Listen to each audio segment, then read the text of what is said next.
Sinabi ng babae na mahalaga ang imahe kapag nakikipag-ugnayan sa isang maharlika na nagsumite ng kahilingan. Kahit na ang kanilang itsura ay maganda sa unang impresyon, kailangan na ang kanilang pananamit din ay maayos. Sinabi rin niya na sapat na ang mukha ni Helmut kaya't kailangan na lamang niyang bumili ng magandang kasuotan, at inihanda na ng babae ang request nito. Pumasok si Helmut sa anumang tindahan ng kasuotan. Nakita siya ng may-ari at nag-alok sa kanya ng mataas na kalidad na kasuotan mula sa pinakasikat na Baden, ito ay nagkakahalaga ng 2,000 marks.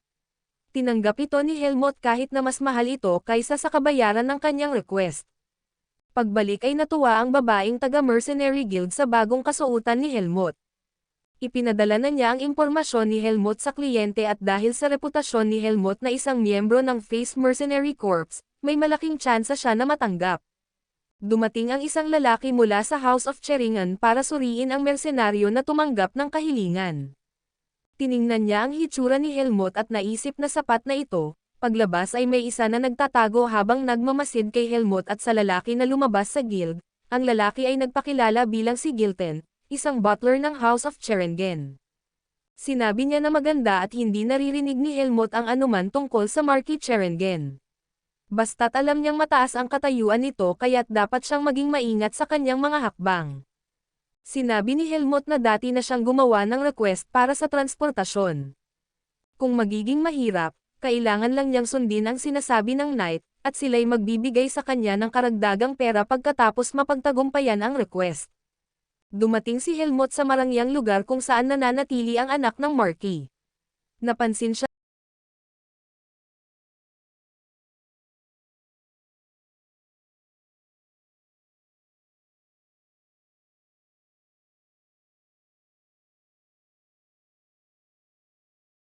Helmut, ngunit hindi ito interesado.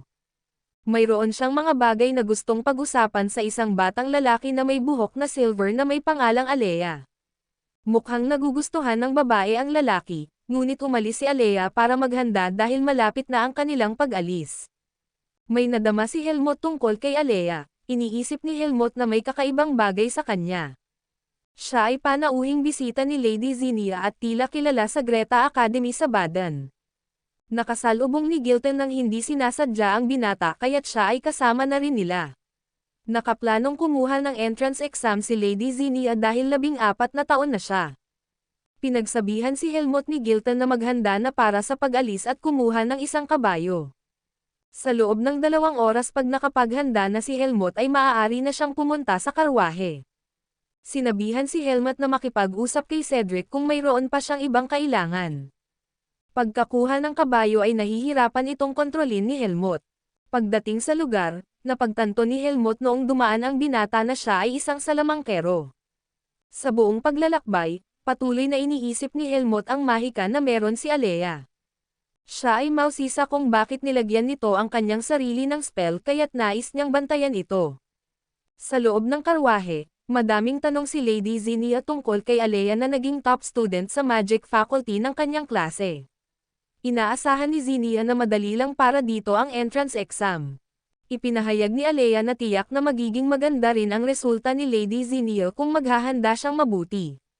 Sinabi ni Lady Zinnia na nangangailangan siya ng guro para ihanda siya sa entrance exam. Handang irekomenda ni Alea ang isang angkop na guro, pero mas pinipili ni Lady Zinnia na siya na lang ang magtuturo. Sa labas, si Helmut ay nagtangkang makinig sa kanilang usapan. Sa ibang lugar, kinumpirma ng mga Blackhawks na natanggap na ni Helmut ang isang maliit na request at nagumpisa ng mag-relocate ilang oras na ang nakararaan. Sinabi ni Anton sa 2 kalalakihan na patayin si Helmut nang mag-isa nang walang abala sa noble at sa mga kabalyero nito. Ang pilosopiya ng Blackhawk ay tiyakin na pagpira-pirasuhin ang kanilang mga kalaban ng paulit-ulit hanggang mamatay ang mga ito. Kaya't umaasa siya sa lahat lalong-lalo na kay Max at Paul na may parehong pananaw. Samantala, nakahanap ang grupo ng escort ng maliit na matutuluyan kung saan sila makakatulog. Nagpasya si Helmut na mag-ensayo sa labas. Mas gumanda ang kanyang paningin kumpara nang nasa Forest of Roots pa siya, pero tila may humaharang pa rin dito. Napaisip si Helmut kung makakapag-focus siya ng mas mabuti sa kanyang pagsasanay kapag pumasok na siya sa Greta Academy. Naramdaman ni Helmut na may nagmamasid sa kanya, Ito ay isang ibon na ipinadala ni Alea mula sa kanyang silid gamit ang spell na Eyes of an Eagle. Pinagmamasdan din niya si Helmut dahil ito rin ay interesado at may kakaiba sa kanya. Nakita na ni Alea ang maraming mga magagaling na mandirigma, ngunit bihirang makakita ng isang batang rank 3 na mandirigma tulad ni Helmut. Kumatok si Lady Zinnia sa kanyang pinto na may hangaring makausap siya, ngunit hinila siya ng kanyang mga tagalingkod para matulog ng maaga. Para kay Alea ay mahirap ang makipag-ugnayan kay Lady Zinnia. Kinabukasan, sa kanilang paglalakbay sila ay nagpas siyang magpahinga sa isang puok kung saan karaniwang nagpapahinga ang mga taong patungo sa badan. Kumuha sila ng tubig doon para hugasan ang kanilang mga mukha at uminom. Kumain ng iba't ibang uri ng mga salad at karne ang mga maharlika habang ang mga escort ay binigyan lang ng isang pirasong tinapay. Bigla na lamang na-miss ni Helmut ang luto ni Finn. Hindi siya sigurado kung ano ang nararamdaman niya mula sa basong iniinom niya. Nagtanong siya kung ito ba ay lason ngunit wala namang problema sa lahat. Hindi nagtagal ay natagpuan ng kanyang butler na natutulog na si Lady Zinnia, at saka nagsimula ding makatulog ang lahat maliban kay Helmut na itinigil ang pag-inom ng tubig. Alam niyang may paparating na tao. Dumating sila Max, Paul at isang miyembro ng Black Hawk na naglagay ng lason na pampatulog na ininom ng lahat. Nagulat sila nang makita si Helmut na gising pa, at tinanong kung siya ba ang pumatay sa mga miyembro ng Black Hawk. Kinilala niya sina Max at Paul, at sumunod na dumating ang iba pang miyembro ng Black Hawk upang paligiran si Helmut. Hinawakan ni Paul ang kanyang espada, ngunit biglang sumabog sa kanya ang isang atake ng mahika na nagpigil sa kanya na ito'y gamitin. Dumating si Alea at sinabihan silang ibaba ang kanilang mga armas at umalis kung ayaw nilang magkaroon ng gulo.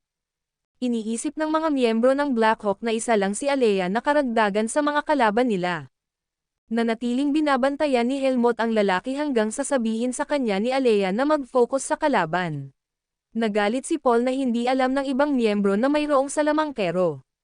Sinubukan niyang umatake na sinabayan naman ni Helmut, hinarap ni Max si Alea at sinabihan na wag nang magsalita pa at hahayaan itong mamatay ng hindi nahihirapan.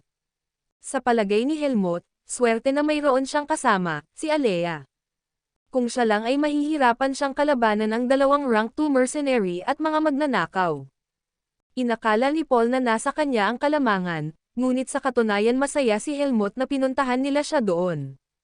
Alam niyang hindi karapat-dapat si Paul at Max na harapin siya.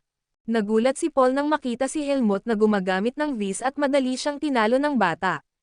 Sinabihan siya ni Helmut na kunin na lang ang kanyang mga tauhan at umalis ng mabilis bago siya patayin.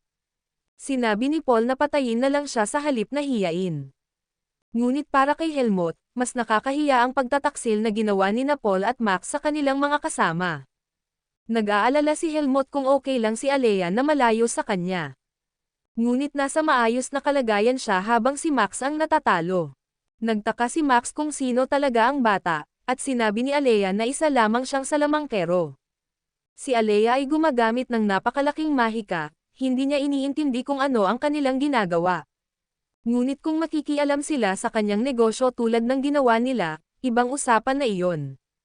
Ayaw ni Max sa kung gaano kayabang tignan si Alea, ngunit para kay Alea nagpapanggap lang ang lalaki na matapang. Nakayang talunin ni Alea ito gamit lamang ang isang atake ng mahika. Sinabi ni Alea sa ibang tao na kailangan nilang sumama sa kanila sa badan.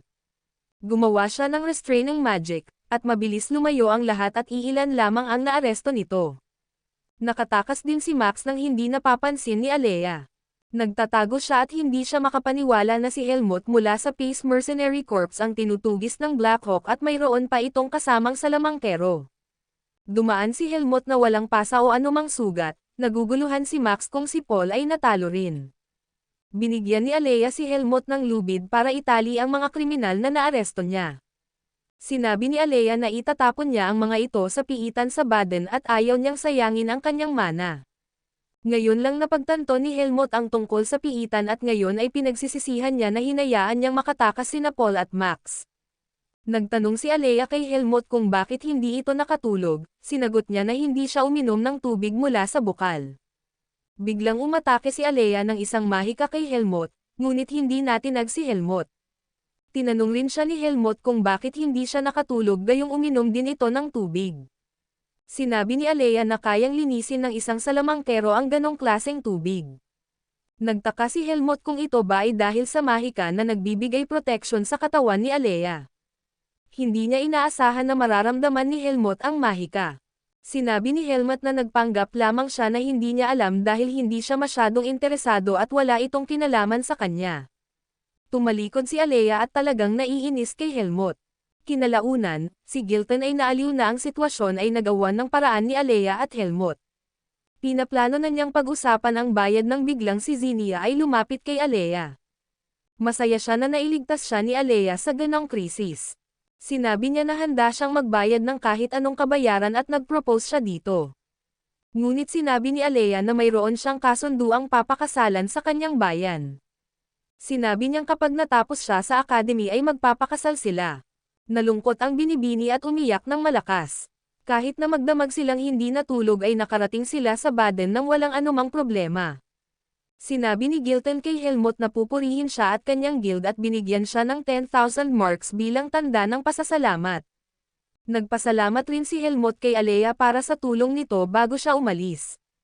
Napagtanto ni Helmut na ang lungsod ay kakaiba, mas malaki ito kaysa anumang bayan na kanyang pinuntahan dati at mas maraming tao. Mahirap maghanap ng mga bagay sa ganitong kalaking lungsod, pero natagpuan niya rin ang Greta Academy. Gusto niyang hanapin si Ethan Kudrow, kaya tinanong niya ang babae sa harap ng academy. Ang sabi sa kanya, si Ethan Kudrow ay isang tagapagturo ng paggamit ng espada doon, at sinabi ni Helmut na siya ay kakilala nito. Dinala siya ng babae sa isang kwarto na puno ng mahika at sinabi sa kanya na maghintay sa labas. Mausisa si Helmut tungkol sa taong binanggit ni Darian, at siya ay pinapasok para makausap ang tagapagturo.